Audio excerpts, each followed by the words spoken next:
Hi everyone, welcome to Commerce World. Calicut university third semester MCom financial management എന്ന സബ്ജക്റ്റിത്തെ next chapter ആണ് നമ്മൾ ഈ വീഡിയോയിൽ പറയാൻ പോകുന്നത്. സോ നമ്മൾക്ക് വരുന്ന നെക്സ്റ്റ് ചാപ്റ്റർ എന്ന് പറയുന്നത് 6th ചാപ്റ്റർ ആണ് ഈ വീഡിയോയിൽ ഡിസ്കസ് ചെയ്യുന്നത്. ഓക്കെ, ലിവറേജ് അനാലിസിസ് എന്നുള്ളതാണ് ഈ ചാപ്റ്ററിൽ വരുന്നത്. ഓക്കെ, നമ്മളുടെ ബികോം 5th സെമ്മിൽ ഈ ചാപ്റ്റർ നമ്മൾക്ക് വരുന്നത്, അതായത് 4th ചാപ്റ്റർ ആയിട്ട് ക്യാപിറ്റൽ സ്ട്രക്ചർ ആൻഡ് ലിവറേജ് എന്നുള്ളതാണ് വരുന്നത്.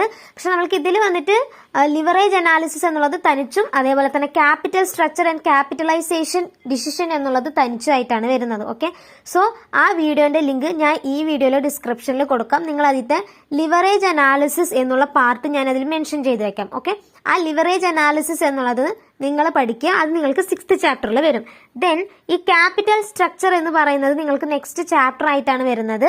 അതിൽ ഒരു 2-3 കൺസെപ്റ്റ് ആണ് നിങ്ങൾക്ക് വരുന്നത്. ഓക്കെ, അത് നിങ്ങൾ നോക്കുക.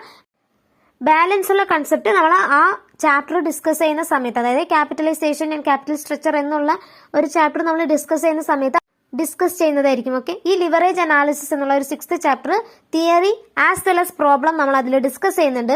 സെയിം കൺസെപ്റ്റ് ആണ്, അത് നോക്കി നിങ്ങൾ പഠിക്കുക. വീഡിയോന്റെ ലിങ്ക് ഞാൻ ഡിസ്ക്രിപ്ഷനിൽ കൊടുക്കാം. Okay, thanks for watching.